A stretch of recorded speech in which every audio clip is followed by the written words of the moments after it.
जुहार जे मा समझे कोरोनार डर आज डेट्रे एंता होगलान जे काहके भी जदि नॉर्मल खासी कि सर्दी होगला ताके डर लगी जाऊँचे कि काଣା मते सते कोरोना तो नहीं है आउ डरबार भी कथा आउ आमको डॉक्टर भी देखाबार कथा लेकिन आपण मनकर जानबार लगी आमे माने कही दौछूँ जे सबू नॉर्मल खासी सर्दी के ज्वरटा कोरोना नुहे। अब इटा कि जदि आपण माने घरे थाई कि जदि ठीक करबार के चाहूछन तो आपण मन को लगी आज आमे गोटे सहजिया टिप्स आनीछु। काଣା करबे ना दालचीनी जेंटा कि मार्केट बाजार में मिलूची तो दालचीनी आउ अदा के मिसी ताके भल करी घरे गरम करी जेंता आमे चा बनासु सेंता प्रिपेयर करूँ आउ डेली गोटे कप चा नौत फिर देखबे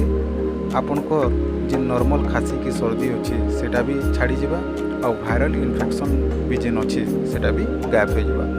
तो एंता नुआ नुआ टिप्स गुरा